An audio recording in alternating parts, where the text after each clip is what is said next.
Hello, আসসালামু আলাইকুম। আমার রান্নাঘরে সবাইকে স্বাগতম। আজকে আমি বরবটি কুচি, আলু কুচি এবং অল্প একটু পালং শাক দিয়ে শুটকি দিয়ে রান্না করব।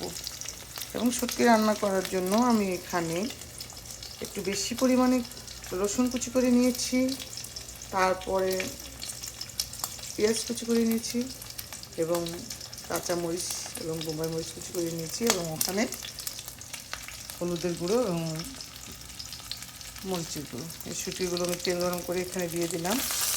এখানে একটু লবণ আর হলুদ দিয়ে ভেজে নিলাম, কারণ শুটকির গন্ধটা ভেজে নিলে চলে যায়।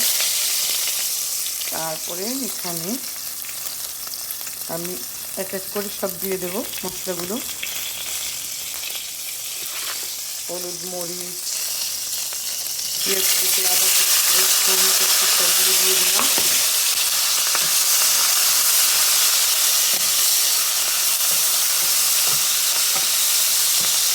চুলোর আঁচটাকে নিয়ে দিতে হবে।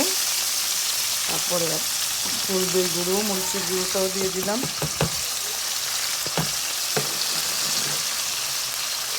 পানি দিয়ে তারপরে মশলাটা ভালো করে ভেঙে নেব।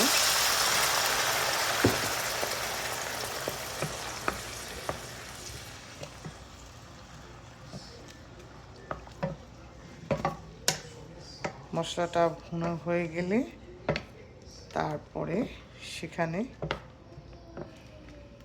আরেকটু পানি দিয়ে সবজিটা দিয়ে দেব। তো আমরা মশলাটা ভুনা হওয়া পর্যন্ত অপেক্ষা করতে হবে।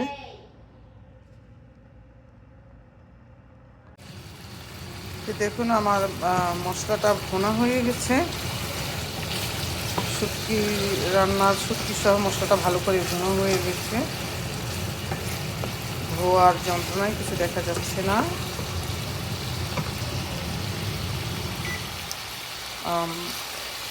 আরেকটু ভুনে নিই।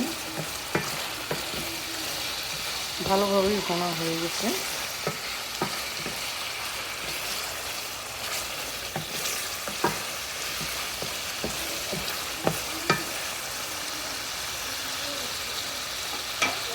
এখন এখানে পানি দিয়ে দেব।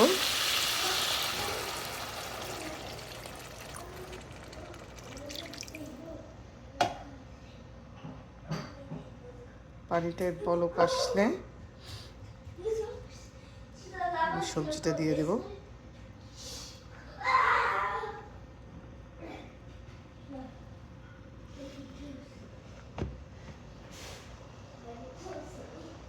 এই দেখুন, পানিটায় বলক চলে আসছে।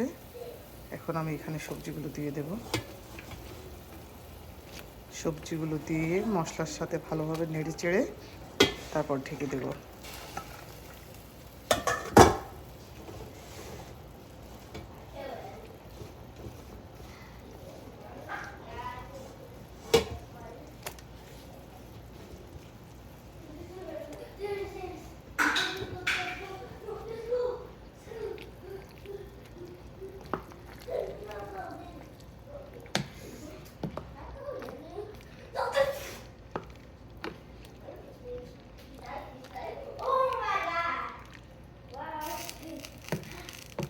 মশলার সাথে ভালো করে মিশিয়ে দেব।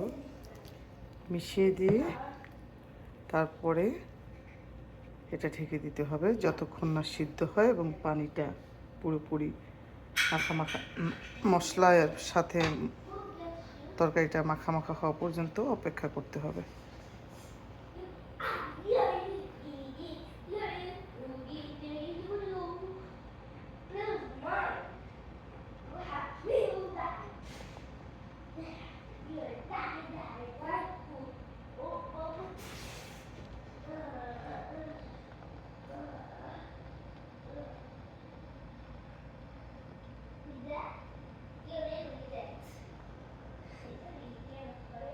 এখন আমি তরকারিটা ঢেকে দেব।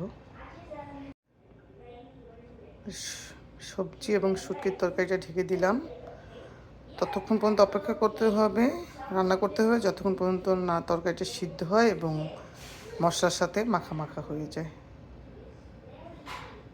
আমরা ফিরে আসছি তরকারিটা রান্না হওয়ার পরে। আমি এবার ঢাকনাটা উঠিয়ে তরকারিটা একটু নেড়ে দেব রান্নার মাঝখানে।